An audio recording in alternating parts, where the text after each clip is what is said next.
While people were busy with their everyday lives, nobody could have imagined that, instead of rain, garbage would suddenly start falling from the sky. The garbage was falling at such an incredible speed that anyone caught underneath it was crushed to death.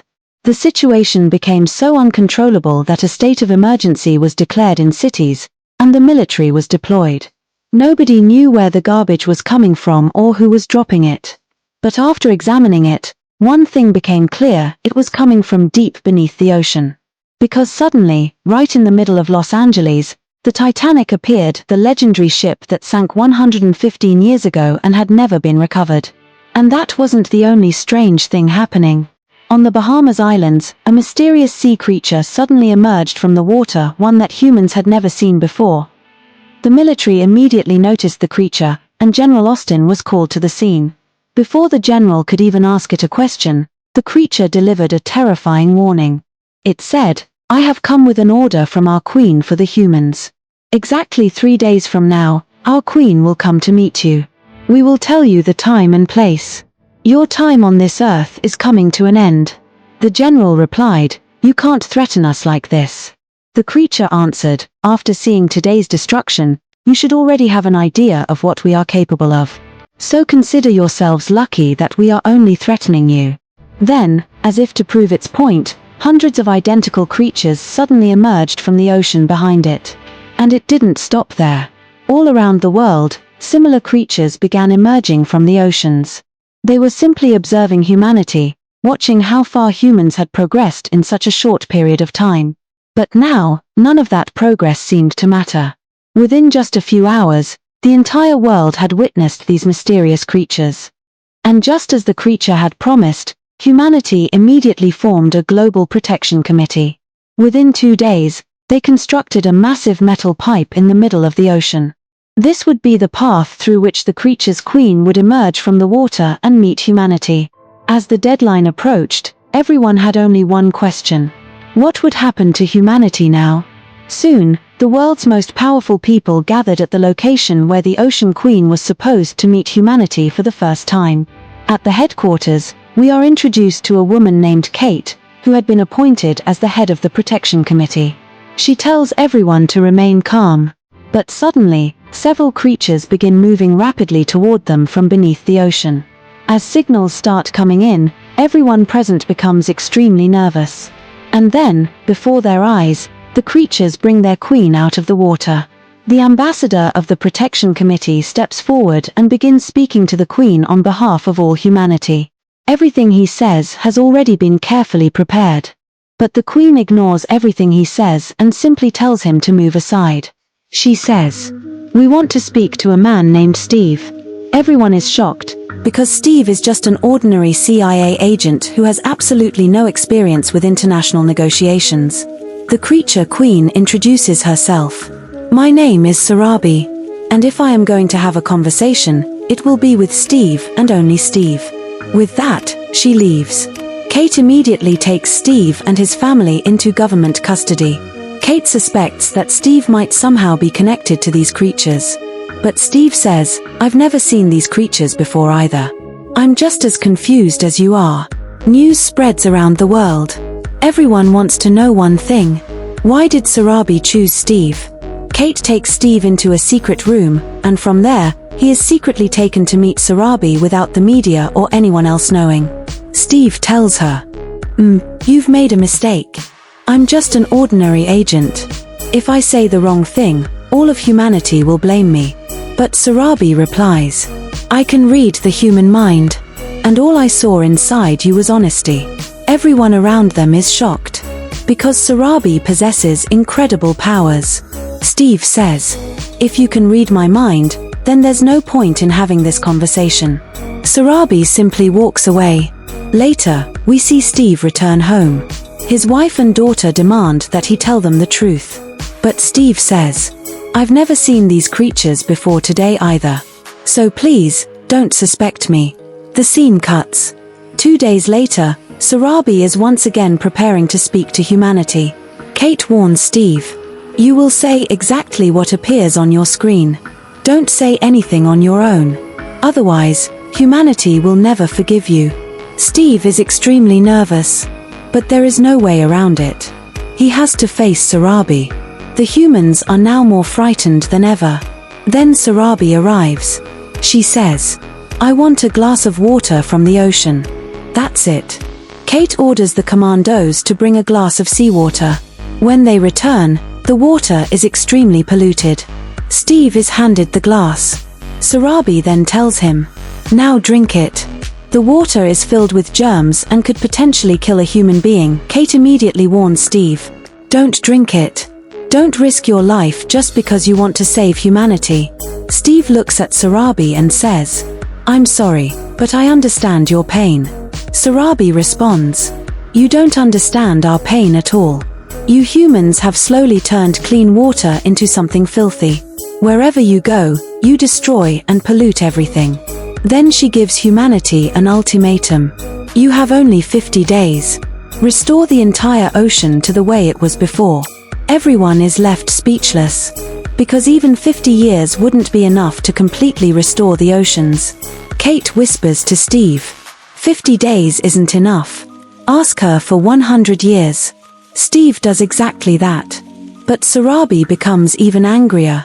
She says, "If I wanted to, I could restore this water in only 5 hours. But if I did that, not a single human being would survive." Then she continues, "But we are not completely heartless. So either restore the ocean, or we will take all the water on Earth away from humanity." She explains that no ships will be able to travel through the oceans, no aircraft will be able to operate over the water, and no submarines will be able to enter it. Everyone is stunned, because if ocean transportation stops, global imports and exports will collapse. Humanity could literally starve. Many powerful businessmen are also present, and their entire businesses depend on ocean transportation. One of them becomes furious and starts walking towards Sarabi. Suddenly, Sarabi transforms herself from a female form into a male form. Everyone immediately freezes. They now realize that they have absolutely no idea what this creature is capable of. Sarabi says, "That was your first option. Now listen to the second. If you cannot restore the ocean, we will release all the water into the atmosphere. You will suffocate and die." Steve immediately turns around and tells everyone to sit back down. Humanity can now clearly see that they have almost no control over the situation. Sarabi transforms back into her female form. Steve pleads, "Please, have mercy on us. We will try to clean the water as quickly as possible." But Sarabi responds, "If you still believe that even 1% of this situation is in your hands, then you are completely wrong." With a single gesture from Sarabi, every screen inside the control room suddenly displays the deepest part of the Atlantic Ocean. Sarabi says, "I've sent you the coordinates. 3 days from now, we will meet you at this location. Now it's your problem to figure out how you're going to reach a depth where humans have never gone before." And with that, she leaves. The situation for humanity continues to get worse. But whether they like it or not, they have to follow Sarabi's instructions. So, within only 2 days, humanity builds one of the strongest submarines ever created. Steve and the other crew members are given intensive training to survive underwater. The pressure at that depth will be enormous, so they must remain calm. Everyone is called into a meeting room and told to record their final messages, because there is a very real possibility that they may never return. That only makes everyone even more terrified. Finally, the moment arrives. Steve and the rest of the crew must descend into the ocean. Steve says goodbye to his family. His wife is still angry with him, and his daughter is upset with her father because going down there is practically a death sentence. But Steve knows he has to do it to save humanity. He says goodbye to everyone and enters the submarine. There are 6 people inside. All 6 are experts in their respective fields. Slowly, the submarine is lowered into the ocean using a massive cable. Because of the extreme pressure, no human could survive outside the submarine. Their only connection to the surface is their radio. As they descend deeper and deeper, everyone becomes increasingly nervous. But Steve keeps encouraging them. Meanwhile, Kate is standing in front of the president. The president says, "No matter what happens, we cannot accept their demand to stop maritime transportation. If we stop our ships and transportation systems, America's economy will collapse. We won't remain powerful for long. Kate explains. Power isn't in our hands anymore. It's in Sarabi's hands. She could enslave all of us or wipe humanity off the planet entirely. But some corrupt leaders only care about money. They refuse to stop international transportation. Meanwhile, General Austin and the rest of the crew continue descending deeper into the ocean. As they go lower, the submarine begins making terrifying noises. The general tells everyone, "It's normal. The water pressure is extremely high. Stay calm." But suddenly, the submarine is hit by a massive impact. The communication system connecting them to the Government and Protection Committee completely fails. The backup generators switch on. Then they realize something even more shocking. The submarine has landed on the ocean floor. After gathering enough courage, General Austin attempts to open the submarine's door. But something strange has happened. Instead of being crushed inward by the pressure, the door has been pushed outward. And even more strangely, no water is entering the submarine. So everyone slowly exits.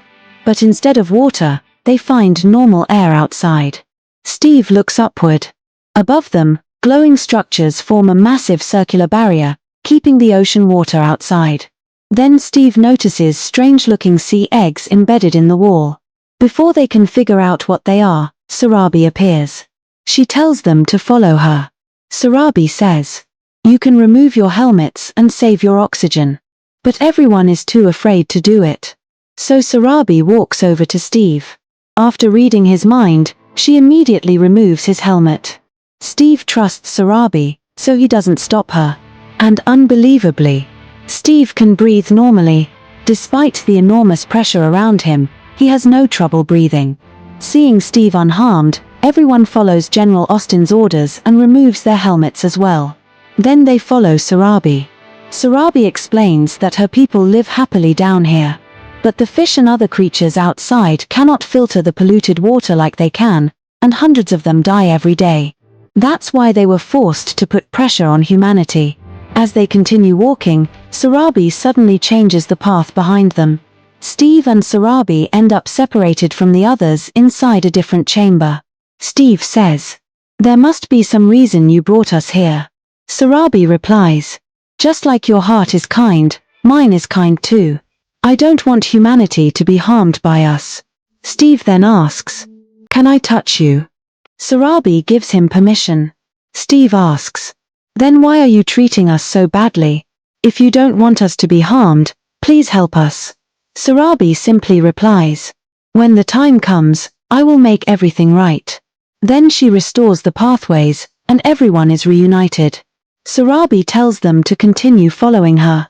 Eventually, she leads them to a massive area where her soldiers are watching the humans angrily. Sarabi says, "These soldiers are nothing compared to our actual numbers. We are far more numerous than you can imagine." She tells her soldiers that they must no longer look at humans with hatred. Their hearts are also kind, and they didn't realize that they were harming the ocean. But before Sarabi can finish speaking, we discover something shocking. One of the scientists in Steve's crew has secretly been sent by the president. His mission is to get close to Sarabi and kill her with a bomb. As soon as the scientist approaches her, Steve realizes what he's planning. Steve jumps on him. The bomb falls to the ground. But it is extremely powerful. The explosion tears apart everything around them. The protective barrier that had been keeping the ocean water away is destroyed. Water begins rushing inside with tremendous pressure. Sarabi can only save Steve. She grabs him and immediately takes him back toward the surface. Meanwhile, we see Kate at home discussing the situation with her husband. Suddenly, someone starts shooting at them with a sniper. It appears that the president may be behind the attack because he doesn't want anyone interfering with his money or the economy. Fortunately, Kate survives. But her husband is killed. Meanwhile, Sarabi brings Steve back to the ocean's surface. The rest of the crew members have died because of the extreme underwater pressure. Steve is devastated. He apologizes to the protection committee. Kate arrives as well. Even though she hasn't even buried her own husband yet, She encourages Steve to stay strong. Steve explains, "There was a traitor among our crew. He wanted to kill Sarabi. He ruined everything. Now humanity may be doomed. But remember, I tried everything I could until the very end to save humanity." The scene then shifts. A cargo helicopter arrives and lifts the damaged protective cage before loading it onto a truck. The truck is being taken directly to the Protection Committee's headquarters so the government can question Sarabi about the deaths of their people. Then Steve suddenly appears. He secretly climbs onto the truck. He starts the truck and tries to drive away. But several commandos block his path. Sergeant Hannah is also there. She tells Steve, "You're not going anywhere." Steve replies, "Who told you I was going forward?" He suddenly puts the truck into reverse and drives backward at full speed. When he reaches the ocean, he slams on the brakes. The sudden movement causes Sarabi's cage to fall into the water. The moment it hits the ocean, Sarabi is finally free. Steve jumps out of the truck and dives into the water. Sarabi grabs him and saves his life. Steve's actions become famous around the world. But his enemies claim that everything was part of a carefully planned conspiracy. They say Sarabi must have chosen Steve for some hidden reason. Meanwhile, Kate has no idea what is really happening. Her assistant tells her that she needs to bury her husband. But Kate replies, "If we fail, we won't just be burying my husband. We'll be burying all of humanity." As she leaves her office, alarms suddenly begin going off. Everyone is ordered to gather inside the building. Since Steve is not there, Kate steps forward as the human ambassador. But this time, Sarabi is not the one who appears. Instead, a new king named Irigos appears. He has been chosen as the new ruler of these creatures after Sarabi's disappearance. Irigos says, "Sarabi was a traitor, and when we find her, she will suffer a very painful death." He continues, "She wanted to help you humans, but in the end, she killed our own people. I am nothing like Sarabi. I will not give you humans another chance." Then Irigos strikes his staff against the ground. Within only 3 seconds, the staff begins to rust and deteriorate. Irigos says, "If you want to use your toys, your nuclear weapons against us, we can rust every single one of them in seconds and make them useless. But that's not all." He says, "We could even remove the oxygen from Earth's atmosphere and force all of it into the water. You would witness the end of humanity within 3 minutes. Then he delivers one final warning. "So, if Sarabi is listening, surrender yourself to us. At least then, your death will be easier." Before Kate can respond, Irigos leaves. After hearing such a terrifying threat, everyone becomes completely terrified of Irigos and his creatures. And with this massive cliffhanger, part 1 of the movie comes to an end.